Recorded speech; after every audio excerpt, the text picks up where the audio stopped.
beneath gray skies, hearts hold a tale, so follow lost. Side by side we count the cost. Welcome to World War II Explained, a podcast by allhistoryhub.com. Clear stories, real history, and the events that shaped our world explained simply. Let's begin. Welcome back to the deep dive. Today we are pulling back the curtain on one of the strangest, most isolated little dramas of the Second World War. Right. It's an event that kicked off literally minutes after the attack on Pearl Harbor. We're talking about the Niʻihau Incident. It was basically this week-long battle, if you can call it that, on this one tiny island. And it pitted a crash-landed Japanese pilot against the native Hawaiian residents and, this is the crucial part, against their own neighbors. And it's so important because this single remote confrontation, it really gets lost in the sheer scale of Pearl Harbor. Yeah, of course. But our sources show it became this major data point for American policymakers. A data point that influenced one of the most tragic decisions of the war. Exactly. The mass internment of Japanese Americans on the continental U.S. So that's our mission for this deep dive, to trace this unbelievable chain of events from December 7th to the 13th, 1941, and figure out how this tiny, forbidden island became a catalyst for huge national policy. Well, to really get it, you have to understand the setting. Niʻihau, the forbidden island. Precisely. It's the westernmost main Hawaiian island, and it was privately owned by the Robinson family. Still is, actually. I bought it way back in the 1860s, I think. 1864, yeah. And at the time we're talking about, it was its own little world. Just 136 people, mostly native Hawaiians. Right, and speaking Hawaiian as their main language. And the key thing is the isolation. No electricity, no running water. And no phones. Absolutely no contact with the outside world. And that was intentional. The owner, Aylmer Robinson, he lived on Kaua, about 17 miles away. His only contact was a weekly boat trip. A weekly trip. So if that boat doesn't show up, they are completely, totally cut off. And that single fact is, it's the foundation for this whole insane drama. And it's this exact isolation that led the Imperial Japanese Navy to make a massive, and I mean massive, planning error. A fatal one. They knew some of their planes would get damaged over Pearl Harbor. So they needed a fallback point, a place for pilots to land and wait for a submarine rescue. And they picked Niʻihau because their intelligence was wrong. Just flat out wrong. They had the island marked down as uninhabited. Uninhabited, wow. So they told their pilots, like Airman Shigenori Nishikaichi, just land on this barren island and wait. It was an intel failure that put everyone on a collision course. Okay, so let's get into the timeline. It's December 7th, 1941. Nishikaichi is flying as Zero. It gets hit during the second wave over Pearl Harbor.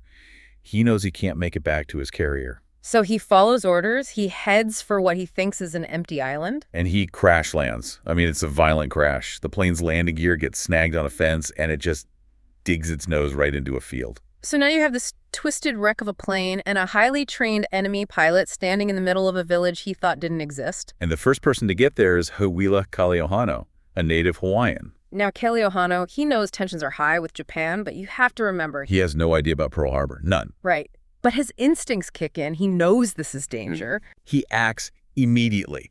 So smart. He confiscates the pilot's pistol, a Nambu 14, and, more importantly... The papers? The secret papers.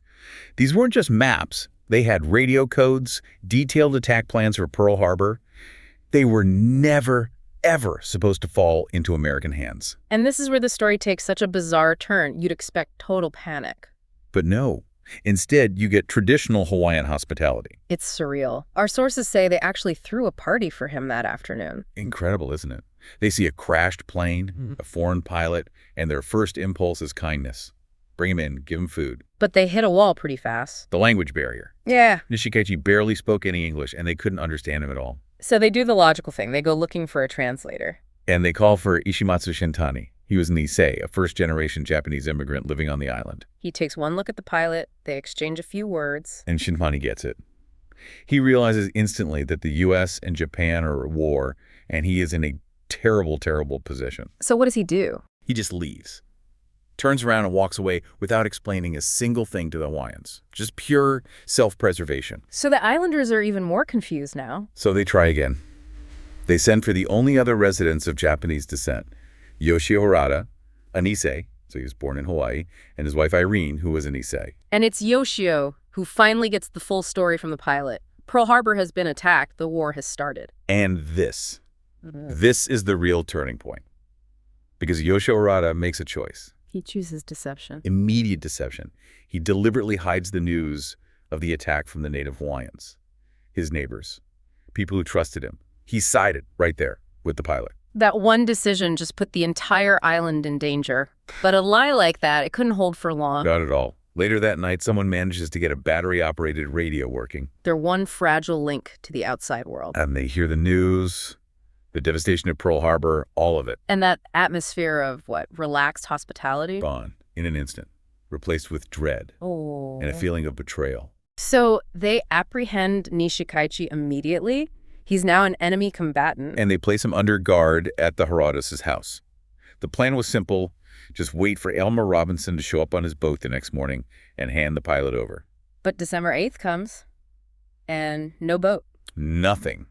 Because what they don't know, what they can't know, is that the U.S. military has banned all inter-island boat traffic. They're completely cut off, stuck with a prisoner of war and two neighbors who are now highly suspect. That isolation must have been crushing. And all that time gave Nishikaichi the opening he needed. To work on the Haradas. Days and days. He keeps pressing them, leveraging their shared heritage, telling them how important it is to get his papers back. He was desperate to destroy them. His whole mission depended on it. And that pressure leads to their first open move.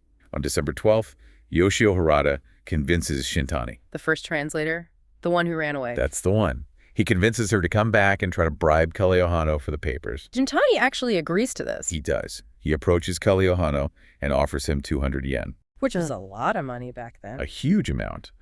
But Kaliohano refuses. Our sources say he just flatly rejected it, saying something like he'd rather die an honest American than be a traitor. Good for him. Shintani fails, panics again, and this time he just flees into the woods for good. So with the bribe off the table, they know they have to use force. The time for talking is over. Harada and Nishikaichi overpower the lone guard at the house. And this is where it gets so weirdly cinematic. Yet the sources confirm that while they were struggling with the guard, Irene Harada played music on a phonograph to cover the noise. Playing music to mask an act of war on this silent little island, it's incredible. They lock the guard up, they get a shotgun, Nishikaichi gets his pistol back, and their rampage begins. And their one and only goal is to find or destroy those documents. They go straight to Kaliohano's house. Yeah. But they don't know he's already gone. He'd already secured the papers. And he and 5 other guys were in a rowboat paddling 17 miles across the open ocean to Kauai for help. A race against time, literally. So when they can't find the papers, Harada and Nishikaichi start destroying everything. They burn the wreckage of the Zero Fighter to destroy the radio. And then, at about 3 in the morning, they set Kaliohano's house on fire. A last-ditch effort to burn the papers they think are inside. From there, the violence just escalates. They capture a local sheep rancher, Benahaka Kanahele, everyone called him Ben. A man known for his incredible strength. Immense strength. And they grab his wife, Ella, too. They hold Ella hostage and tell Ben he has to find Kaliohano. But Ben knows Kaliohano is long gone. He plays along for a bit, pretends to search. But when he comes back, Nishikaichi realizes it's a lie. The game is up. And he threatens to kill everyone in the village. This is the final showdown. The pilot and Harada are exhausted, they're desperate, but they're armed. But the Kanahelis, they fight back. They do. They see a moment of distraction and they just go for it. They attack. Ella grabs the pilot's arm as he's pulling the pistol from his boot. In the struggle, Nishikaichi gets 3 shots off. Hits Ben in the groin, the stomach, and his upper leg. Awful wounds. Wounds that would take any normal person down. But Ben Kanahele wasn't a normal person. Despite being shot 3 times, he uses that legendary strength. And just picks the pilot up. Lifts him up and hurls him against the stone wall, knocks him out cold. And Ella grabs the nearest rock and just bludgeons the unconscious pilot's head. Ben is the one who finishes it, though. Gravely wounded, he takes out his knife and slits the pilot's throat. It's brutal. And at that moment, Yoshio Harada, seeing it's all over, takes the shotgun and commits suicide. And just like that, the 7-day battle for Niʻihau was over. What an unbelievable story of bravery. And the aftermath came quickly. The next day, December 14th, Kealiahano and the rowers make it to Kauai. And they come back with Robinson in the military. And they hand over Nishikaichi's papers, which are, immediately sent off for analysis. A huge intelligence win. And what happened to the others? Irene, Harada, and Shintani? They were taken into custody. Shintani ended up in an internment camp for a while, but he actually returned to Niʻihau later, became a U.S. citizen in 1960. And Irene? She was in prison for 31 months, but was released in 1944 without any formal charges. She always maintained she just helped the pilot out of pity. And the heroes, the Kanahilis? Ben recovered, thankfully. He was awarded the Medal for Merit and the Purple Heart. He was celebrated. But what about Ella? She was right there in the fight. And that is a tragic part of the story. Our sources are very clear. Ella Kanahili, who disarmed the pilot and delivered a critical blow, received zero official recognition for her actions. That's just infuriating. But the story doesn't end on the island, does it? This isolated incident starts to echo on a national level. This is where it gets really important for the bigger picture. Less than 2 months later, January 1942, the U.S. Navy drafts a report. And it focuses heavily on Niʻihau. Very heavily. They cited, and this is almost a direct quote, the rapidity with which the 3 resident Japanese went over to Nishikaichi's cause. So they use the actions of 3 people as proof of potential widespread disloyalty. Exactly. That report, and others like it, helped create the political climate that led directly to Executive Order 9066. The argument was, if this can happen on a friendly, isolated island. Then what could happen on the mainland? Right. If they could betray their neighbors so quickly, then maybe no one of Japanese descent could be trusted, citizen or not. It's just stunning that the actions of 3 people could be twisted to justify imprisoning over 100,000. It is. But here's the crucial distinction. While Niʻihau was used as justification for the mainland, the Japanese population in Hawaii itself was largely spared from mass internment. right. Why, if the fear was so great, why the exception for Hawaii? It had to be the economy. 100% economic necessity. People of Japanese ancestry made up over 1/3 of Hawaii's population. They were over 90% of the carpenters, almost all the transportation workers. You remove them and the entire territory collapses. The war effort there would have just ground to a halt. So they were subjected to martial law, but they avoided the camps of the mainland because they were simply too essential. The power of logistics over fear. And this incident is still controversial today, isn't it? It is. Our sources mentioned that when the wreckage of the Zero was put in the Pacific Aviation Museum, a Japanese-American group demanded they remove any mention of the Harada's role in the affair, They wanted to erase that part of the history. which the Robinson family, the island's owners, saw as censorship. It just shows how raw these issues of loyalty and betrayal still are.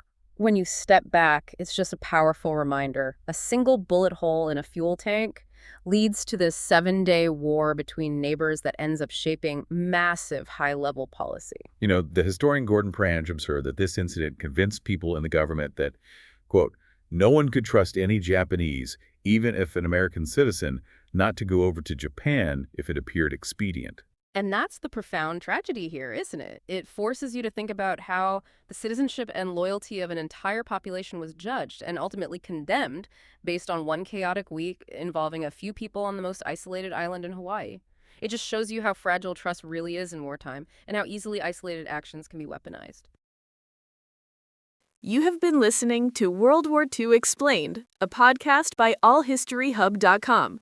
Follow the podcast and join us next episode, where history becomes clear.